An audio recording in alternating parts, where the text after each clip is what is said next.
On commence tout de suite ce Lex Inside. On va parler intrapreneuriat à l'aune du livre blanc du cabinet Le Reims sur l'intrapreneuriat avec mon invité Laurent Julienne, associé chez Le Reims. Laurent Julienne, bonjour. Bonjour. Alors on va évoquer les enjeux et défis de l'intrapreneuriat au sein des groupes.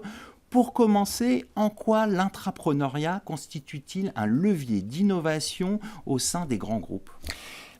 Tout d'abord, l'entrepreneuriat, c'est quoi ? C'est une démarche d'innovation qui est portée par des collaborateurs d'un groupe et qui est présentée à la hiérarchie du groupe et qui permet de porter donc une innovation qui a vocation à générer de la valeur, donc à être porteur de facturation et qui va permettre ainsi de développer des nouveaux produits, des nouveaux services. Donc c'est vraiment une démarche bottom-up plutôt que d'être imposé par la direction, et qui va permettre au groupe de développer des nouveaux services, des nouveaux produits, une nouvelle méthode, et qui va être créatrice de valeur pour lui.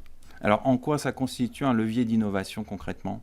Ça constitue un levier d'innovation parce que ce groupe de collaborateurs va être animé par l'énergie de l'entrepreneuriat, tout simplement, et donc va dédier beaucoup de temps, beaucoup d'énergie dans le respect naturellement des règles du Code du travail. Donc ça, c'est notamment un sujet auquel il faut être vigilant, mais qui va être porteur de cette énergie avec un objectif qui va bénéficier des moyens matériels, financiers, du groupe, donc pour parvenir à cet objectif.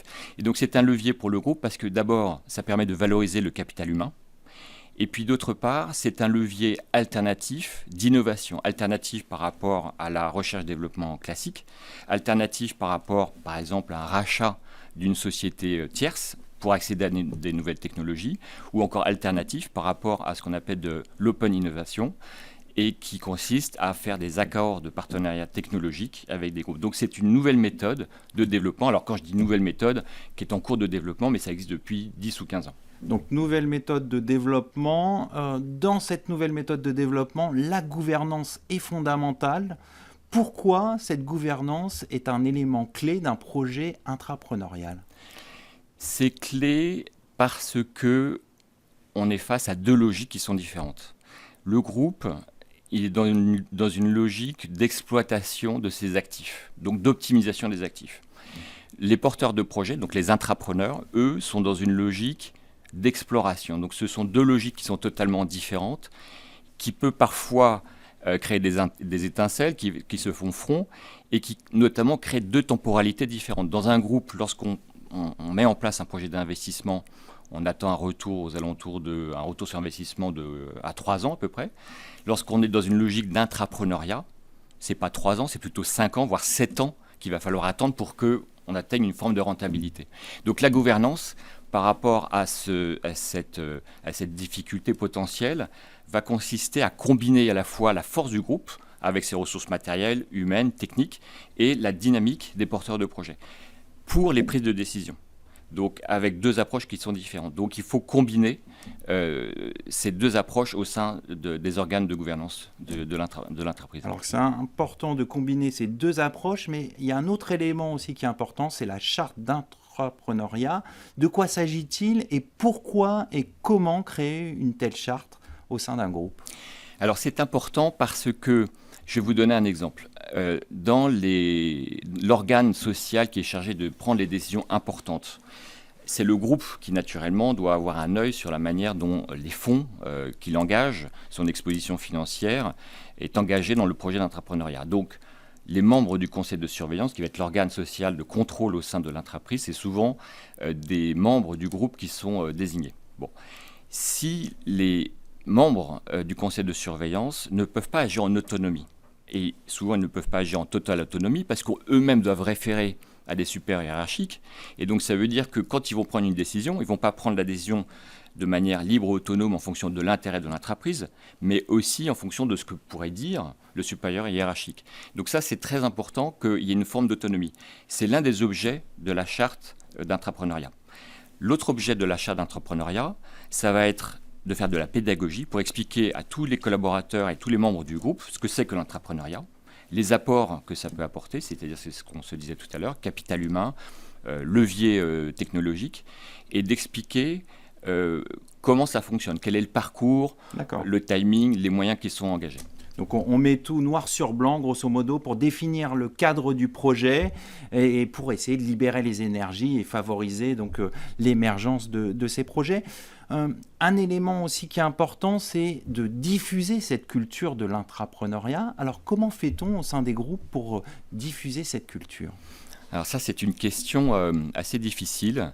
L'intrapreneuriat en France existe depuis 10 ou 15 ans et se développe de manière progressive, mais de manière accélérée au cours de ces dernières années. Bon.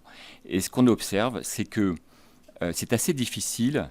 La fiche de poste d'intrapreneur n'existe pas dans les groupes. De même que la fiche de poste de membre d'un conseil de surveillance d'une entreprise n'existe pas. Donc, c'est un peu la personnalité de l'intrapreneur qui fait un peu le projet, non ? C'est un peu ça ? C'est ça, et en même temps, il faut le cadrer.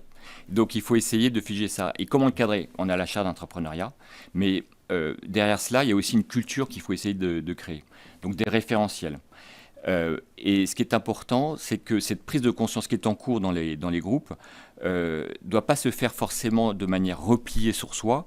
C'est important de développer cette culture de l'intrapreneuriat en créant des structures, ce qu'on appelle notamment des iLab, en créant des parcours d'entrepreneuriat, en créant des formations, et puis surtout en permettant des échanges entre les groupes, parce qu'en France, on a quand même deux atouts formidables. C'est que, d'une part, on a des groupes de dimension internationale qui sont performants, et puis d'autre part, on a un écosystème de start-up qui est aussi reconnu mondialement. L'objectif de l'entrepreneuriat, c'est d'utiliser le meilleur des deux, de les faire se combiner grâce à une bonne gouvernance pour pouvoir créer des choses intéressantes et de la création de valeur. Ça veut dire que les retours de projets qui ont déjà été menés vont servir pour lancer d'autres projets ? C'est un peu ça que vous dites ? Absolument, c'est le retour d'expérience.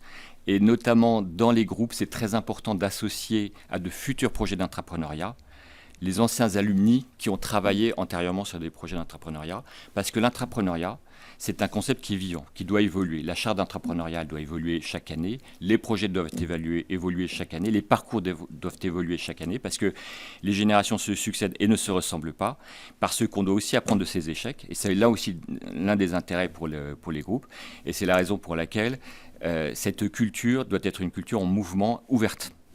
Et aussi, j'imagine qu'on se sert des valeurs de l'entreprise, mais aussi des enjeux actuels, durabilité, transformation numérique avec l'intelligence artificielle. C'est vrai que l'intrapreneuriat se positionne souvent sur des thèmes qui sont d'actualité. Il y a souvent des projets qui tournent autour de la décarbonation, d'ailleurs qui passent aussi par la création d'intraprises sous la forme de sociétés à mission. Et ce sont des thèmes que l'on voit régulièrement, mais on trouve des projets d'entrepreneuriat dans le domaine de l'industrie, des services, de l'IA naturellement, et le spectre des possibles est très très large. On va conclure là-dessus. Merci Laurent Julienne. Je rappelle que vous êtes associé au sein du cabinet Leurens. Merci. Tout de suite, l'émission continue. On va parler de l'accord de performance collective.